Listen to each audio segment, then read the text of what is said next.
अस्सलामुअलैकुम, नमस्कार, आदाब। मैं हूं आपका दोस्त निहाल अख्तर पयामी और आप देखना शुरू कर चुके हैं आपका अपना चैनल गांव मोहल्ला।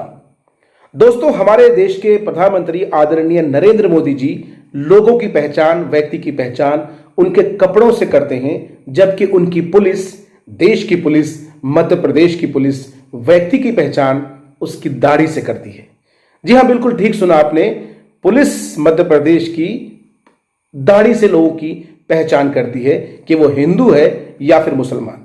एक ऐसा मामला सामने आया है दोस्तों, जिसे आपको जानना चाहिए और हर देशवासियों को जानना चाहिए, क्योंकि आमतौर पर जब पुलिस की बात होती है और जब हम वर्दीधारियों की बात करते हैं, अगर कोई उसके बारे में एक लफ्ज भी गलत बोलता है तो हम उन पर टूट पड़ते हैं। इसलिए टूट पड़ते हैं क्योंकि हमें अपने पुलिस वालों पर गर्व होता है। मध्य प्रदेश में एक जगह है बैतुल, और बैतुल के अधिवक्ता हैं, एडवोकेट हैं दीपक बुंदेले। दरअसल दीपक शुगर के मरीज हैं और उन्हें हाई डायबिटीज है। वो बताते हैं अपने इंटरव्यू में, अगर वो 2 दिन दवाई ना लें तो हो सकता है कि उनकी जान भी चली जाए।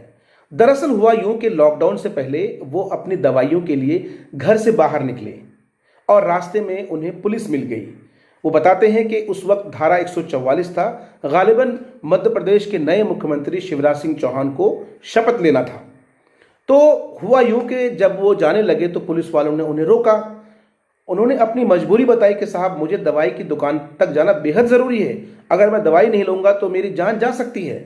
लेकिन पुलिस वालों ने कहा कि भाई, पहलवानी यहाँ मत दिखाओ, सीधे बैरंग लौटो, घर चले जाओ।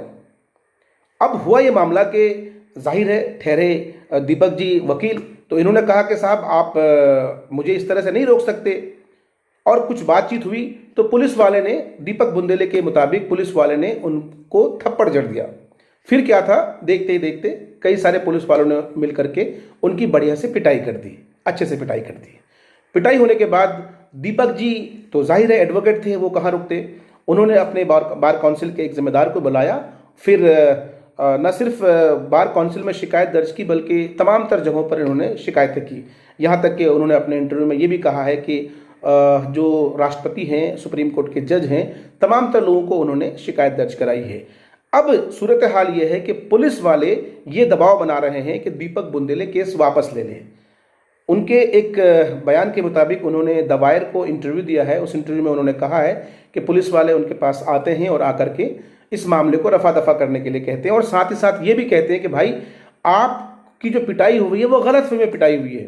दीपक ने पूछा कि क्या गलत फहमी, तो कहा कि दरअसल आपकी दाढ़ी है और दाढ़ी आपकी मुसलमानों वाली है, और हमारी पुलिस ने आपको मुसलमान समझकर पीट दिया।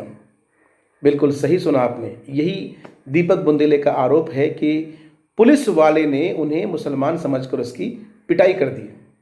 आप सोच सकते हैं कि जिस पुलिस को हम सलूट करते हैं, जिस पुलिस के बारे में हम एक लफ्ज़ सुनने को तैयार नहीं है। मुझे बहुत अच्छी तरह से याद आ रहा है कि जब दिल्ली में बाटला हाउस इनकाउंटर हुआ था, तब मैं दिल्ली में ही था और मैं एक उर्दू अखबार का छोटा सा अदना सा पत्रकार हुआ करता था।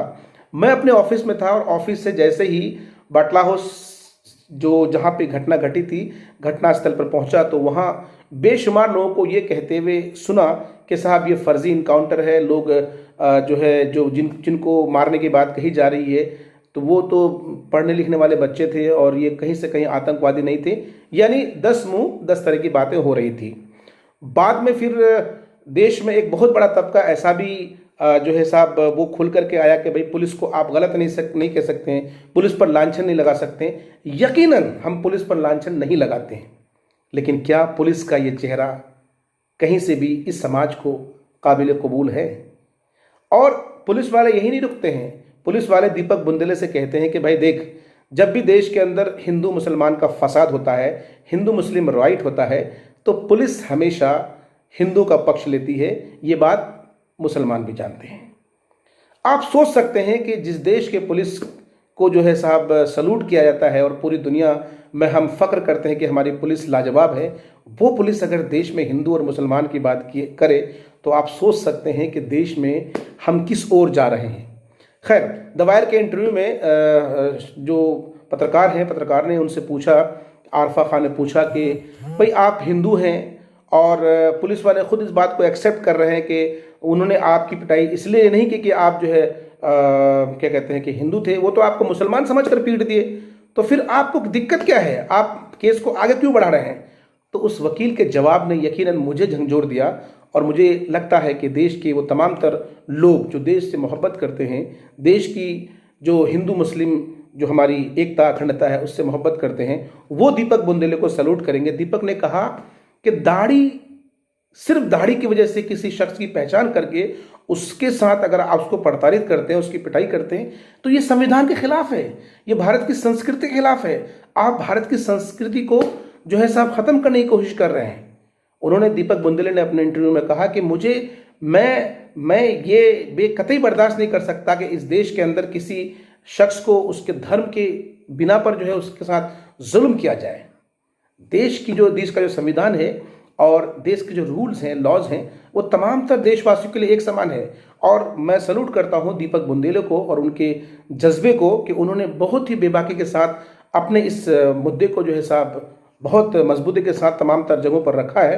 हालांकि इंटरव्यू में जब आरफा शेरवानी जी पूछती हैं कि आरफा खानम जी जब पूछती हैं कि इस लड़ाई में तो आप अकेले होंगे, फिर कैसे लड़ पाएंगे, तो उनका बेबाक जवाब होता है। वो कहते हैं कि जी नहीं, इस देश में मेरे जैसे हजारों लाखों लोग ऐसे हैं जो देश से मोहब्बत करते हैं, जो देश की एकता अखंडता और आपसी भाईचारे से मोहब्बत करते हैं, जो देश में मिलजुल कर रहना चाहते हैं। तो मैं सैल्यूट करता हूं दीपक बुंदेले जी को। और मुझे अफसोस है कि हमारी पुलिस कैसी थी और कैसी होती जा रही है। अब इस वीडियो के ज़रिए हम देश के जो राष्ट्रपति जी हैं उनसे मैं ये आग्रह करना चाहता हूं कि देश को सही दिशा पे लेके जाने की पूरी पहल करने की ज़रूरत है। एक आम नागरिक अगर गुनाह करता है तो उसको सज़ा दी जाती है। पुलिस वाले कोई दूध के धुले हुए नहीं होते हैं, और पुलिस को लेकर लोग क्या सोचते हैं उसके बारे में भी कहने की ज़रूरत नहीं है। वैसे पुलिस वाले जिनकी वजह से देश में आपसी सौहार्द बिगड़ता है, वैसे पुलिस वाले जो दंगों के मौके पर धार्मिक सौहार्द को बिगाड़ने का काम करता है, और वो खुद एक्सेप्ट कर रहे हैं इस बात को कि जब भी देश में दंगा होता है तो हम किसके तरफ होते हैं। इस तरह की जो भाषाएं हैं और इस तरह की जो मानसिकता है देश को कहाँ लेकर के जाएगा। ऐसे लोगों के खिलाफ सख्त से सख्त कार्रवाई करने की ज़रूरत है।